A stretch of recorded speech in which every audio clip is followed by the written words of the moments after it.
Como você faz ainda pra ter esperança no mundo que só te valorizam pelo quanto você pode ganhar? Tô tendo uma crise depressiva porque meus pais não me respeitam. Ah, Então, o Humberto falou sobre isso um pouco agora no Desce a Letra. Como não perder a esperança, né? Como não sermos engolidos pela desesperança, pela angústia. Gente, o Humberto falou uma coisa que me contempla muito. O comunismo me deu razão de existência. Eu tinha esse sentimento de angústia permanente antes de eu me radicalizar totalmente. E o comunismo me deu razão de existência, razão de luta, porque você transforma a angústia em vontade de atuar. E me organizar me deu, assim, o ímpeto que faltava pra eu conseguir converter toda essa angústia, essa dor em vontade de atuação. Pra mim, foi isso. O comunismo foi o primeiro passo, a radicalização foi o primeiro passo, a organização foi o mais importante. Otimismo da vontade, exato. O que me deu esse otimismo foi estar ao lado de pessoas que tinham a mesma angústia e que fizeram esse trabalho de converter a angústia em ação organizada e revolucionária. E a gente acredita que ter uma comunidade coesa na internet, que seja esse espaço, não só para debate político, mas para confraternização também, estimula a transformação da angústia em ação revolucionária. Então a gente recebe mensagens também de pessoas que foram acolhidas pela comunidade e que conseguiram superar esse sentimento de angústia também, esse sentimento de realismo capitalista, basicamente, né? Obrigado pelo apoio, pelo programa de apoio à saúde mental na Soberana. Sabe quando você tem orgulho do que os seus camaradas fazem, sabe? Esse programa, que é o Pasmicoso, né? O Pasme é um dos programas que, assim, que me enchem de um orgulho de estar trabalhando do lado de gente que faz coisas extraordinárias, sabe? O Vini Deis, pra quem não sabe, é nosso militante que é psicanalista. E ele tomou a iniciativa de organizar um programa de auxílio à saúde mental acessível para membros da nossa comunidade, sobretudo com um viés, um aporte marxista. Cara, eu não sei o que falar, não tenho nem adjetivos, sabe? Conheça o nosso programa, inclusive. É um negócio assim que eu não tenho nem. Eu real, não, eu fico sem. Nesse caso, eu fico sem palavras, sem adjetivos, sabe? E eu não tô nem me auto-vangloriando, é mérito do Vini e dos camaradas que construíram ao lado dele. É no Discord, sim. Minha prima ficou com dor de estômago, ficou 2 horas no PA e quando chegou. Como é que é? No SUS, e quando foi atendida não tinha o medicamento. O SUS está sendo solapado velozmente. O SUS já nasce como combate, né? Ele já nasce no meio da luta, isso que é louco. A história da saúde pública no Brasil ela é muito curiosa, porque ela. Olha a contradição, gente. Eu fiz o meu vídeo sobre o Collor, por exemplo.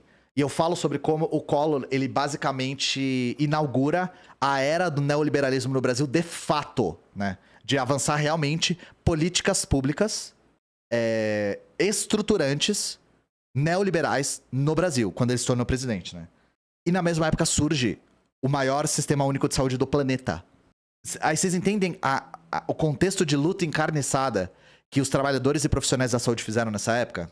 Esse contexto já... Foi o que eu falei, o SUS ele já nasce na luta. Ele já nasce no meio do fogo, sabe? E a história do SUS é uma história de 3 décadas de luta. Reforma trabalhista acabou com a vida dos designers. Reforma trabalhista acabou com a vida de muita gente, mas trabalho de designer é complicado mesmo. A gente vê de perto porque nós temos 2, né? No coletivo e a gente vê a angústia deles diariamente, assim. Estou no MBL de Aracaju. Eu espero que seja o MLB. Se for o MBL, a gente vai ter que conversar. Mas como seu nome é Rainha do Gulag, eu acho que você é do MLB, né? Pode ser, né? Pode ser uma pessoa cheia de contradições, tal qual a sociedade capitalista. O João mandou um MBL sem querer no dessa letra? Acontece, gente.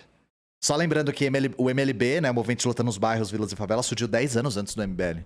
Então não é nem questão de tipo, por que eles não escolheram outro nome? Foda-se, né, o MBL. O MBL que devia ter escolhido outro nome. O serviço do meu namorado é mais-valia escarrada. A meta deles é fazer projetos que façam a empresa economizar 10% do salário deles. É foda, né? A lei do valor do Marx na sua cara, assim, né? E é louco porque em empresas, eu já vi relatos de pessoas assim, em pessoas que trabalham na seção da empresa no qual você tem acesso a todas as contas da empresa, assim, é tipo, Capital Volume 1, Marx mais valia, sabe? Colorizado. É a última do ano porque eu vou entrar de férias, gente. Eu falei isso mais cedo. Eu tô cansado. E eu preciso descansar pra conseguir manter o rigor teórico, metodológico que eu tenho tanto apreço nos meus vídeos, né? Eu passei por um arco muito louco nesse final de ano, que eu percebi, na verdade, que eu me senti culpado de estar tirando férias. Então, Eu fiquei adiando as férias, empurrando pra frente, tentando tocar e pegar a tarefa pra tocar durante as férias. E aí eu fui alertado pelos meus camaradas de que eu não tava fazendo o que as férias têm que ser, que é descansar. Tipo, eu não tava cumprindo a função das férias, que é não tocar tarefa, sabe? Que é não trabalhar. Então é isso, eu internalizei esse sentimento de culpa e eu não vi. Isso você foi diagnosticado com capitalismo pra caralho, né? Estamos passando por uma reestruturação na empresa e ficou se me sentindo culpado por não ter o que fazer, olha só. E eu entendo a sua culpa. Eu entendo perfeitamente a sua culpa. Sou crocheteiro e fiquei novembro inteiro, até o dia de hoje, de dezembro, sem trabalhar, porque simplesmente não conseguia. A sensação de fracasso por não estar trabalhando no tempo livre é constante. Eu tenho isso muito também. Muito mesmo. E eu tinha isso na faculdade, um pouco. Nem com trabalho, mas com estudo. Eu me sentia culpado de não estar estudando em todo o tempo que eu estou acordado na faculdade. Eu transpus isso pro trabalho depois. Pro trabalho autônomo, né? Porque trabalhar eu já trabalhava mais em escritório.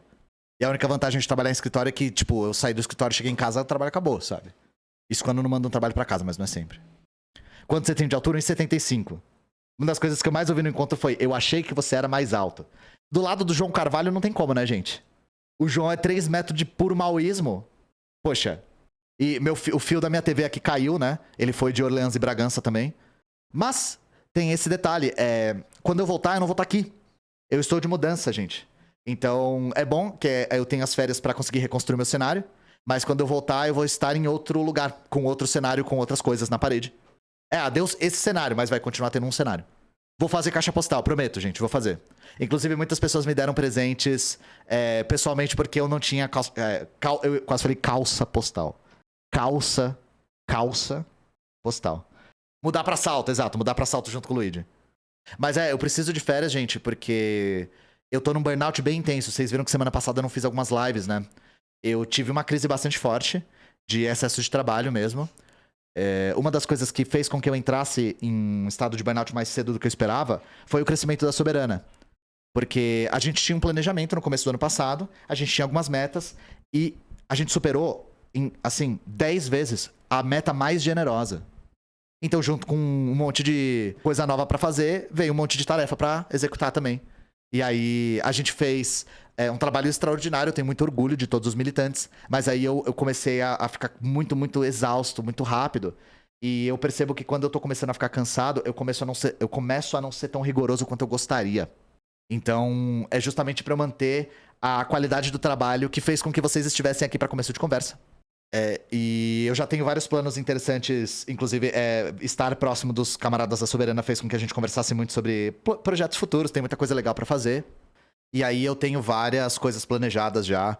Vou fazer a minha live sobre Stalin, live sobre algumas coisas que eu já tinha planejado esse ano, de ensaios, né?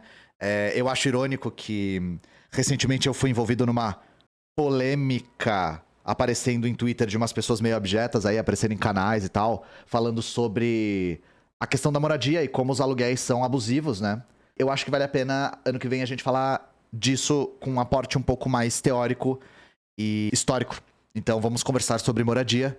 Inclusive, faz todo sentido do mundo eu ter feito uma arrecadação para MLB e depois falar um pouco da teoria marxista sobre a questão da moradia. Caso vocês não saibam, existe um texto clássico do Engels sobre isso, chamado A Questão da Moradia. Sou calvo, posso ser camarada também? Você já ouviu falar desse cara aqui? Já ouviu falar desse cara? O nome desse cara é Vladimir. Ele é uma das nossas maiores referências históricas e teóricas. Então, assim, se tem o Lenin, ele deixou espaço do cabelo dele pra entrar a sabedoria. E você já ouviu falar também de um cara chamado Mao Zedong? Nosso mano Mao também. E você vê foto do Lenin, gente, o Lenin é uma das nossas maiores referências. Você vê foto dele com 13 anos, o cabelo dele já tá aqui, assim, ó. Porque já tava entrando a sabedoria, gente. Tava entrando a filosofia. Já tava entrando o empirocriticismo. Ele já tava formando o partido de vanguarda nessa época. O Mao era calvo por opção. A Krupskaya descreve os descansos de 30, 40 dias que o Lenin tirava. A Krupskaya falava que o Lenin era um cara obsessivo. Inclusive, existe a história famosíssima do derrame do Lenin, né? O Lenin toma um tiro no pescoço de uma social-democrata. Acho que era uma social-democrata, acho que era mulher. E aí ele, depois que ele toma um tiro no pescoço, ele não morre, mas ele começa a ter derrames. E depois que ele tem o primeiro derrame, ele fica invalidado. E aí, a orientação do... Ela era socialista revolucionária. Ela era do Partido Socialista Revolucionário. Se ela era anarquista, eu não sei. Mas ela era do Partido Socialista Revolucionário. Isso é fato. O Lenin, ele fica... Ele tem que ficar repousando, né? Os médicos orientam que ninguém leve preocupações pro Lenin, porque ele pode ter outro derrame de ficar nervoso. E assim, qualquer pessoa que milita sabe que se você procurar preocupação pra ter, você vai achar. E aí imagina na União Soviética, no meio da Guerra Civil, assim. Em escombros, vocês imaginam. Claro, em 24 a Guerra Civil já tava se caminhando pro fim, né? Mas era, tipo... Pelo amor de Deus, não levem BO pro Lenin, porque o cara pode morrer, sabe? Ou ele pode morrer pelo menos mais rápido. E aí tem um imbróglio. Isso é... Nossa, fofocas do socialismo real. Em 1956, o Nikita Khrushchev faz o discurso dele, demonizando o Stalin. E um dos argumentos que ele usa, eu acho engraçado. Que ele fala assim... Esta carta da Nadia Krupskaya, que era a esposa do Lenin, falando que o Stalin foi grosseiro com ela, mostra que ele estava incapaz de ser um secretário-geral. O que é um salto lógico lindo, sabe? E aí, qual que é a história, se a gente for investigar mais de perto? Os médicos tinham orientado ninguém levar BO pro Lenin. Só que a Krupskaya era muito próxima do Lenin. Eles tinham uma relação simbiótica, assim. E ela não conseguia não levar coisas porque ela sabia que era importante pra ele. Ela começou a levar coisa pra ele, começou a falar, aconteceu tal coisa no partido e tal. O Lenin começou a ficar nervoso, ansioso, estressado. E o Stalin ficou puto. E deu um esculacho na Krupskaya, sabe? E aí ela manda uma carta falando assim, ô seu grosso, para de ser grosso. Grossa e dinossaura, sabe? E aí depois tem uma carta do Lenin falando assim, eu ouvi dizer que você foi grosso com a minha esposa. Você pode, por favor, nunca mais ser grosso com a minha esposa? Passar bem, sabe? Aí a porra do Khrushchev pega essas duas cartas, coloca num congresso gigantesco, num discurso que mudou a história do socialismo real, pra falar assim, tá vendo essa carta aqui do Lenin falando que o Stalin foi grosso? Isso aqui prova que o Stalin é um monstro. Grossa e dinossaura, sabe? Então assim, essa foi a revista Tititi do socialismo real, né? Sigam o canal para mais fofocas do socialismo real. Assim surgiu o Twitter, né? Não é do 19, é do começo do 20 isso. Krupskaya é um nome muito bom. Tem muitos nomes russos de mulheres que terminam com Aya. Imagina o Khrushchev no Twitter, velho. Não, nossa, você criou um monstro agora na minha cabeça. O Roger ficou... Cara, eu tive que virar o meu quadro do Roger pra parede agora, né? Porque o Roger verteu uma lágrima agora com o que eu falei. Saiu na isca. E leiam a do Lenin, eu acho muito engraçada. Que a carta do Lenin é literalmente assim. Me falaram que você foi grosso com a minha esposa. Você pode, por favor, não ser grosso com a minha esposa? Sua grossa e dinossaura. Passar bem. O Roger no Twitter rateava todo mundo. E é louco. Gente, sem brincadeira. Pro discurso do Khrushchev, esse argumento, principalmente baseado no relato da Krupskaya, é fundamental, é basilar. Então, nessa toada, eu vou já me retirar para as minhas férias. Nos vemos daqui a um mês. Meu YouTube vai continuar, tem um monte de vídeo guardado, então vocês vão ter coisa pra assistir se vocês sentirem falta deste rostinho aqui. Nos vemos na minha casa nova, no meu novo escritório, daqui a um mês, com projetos novos, com novos vídeos ensaio, com novas colaborações e com novos projetos. Beijo pra vocês, gente. Obrigado de verdade pela doação. Beijo no coração de vocês. E nos vemos daqui a um mês.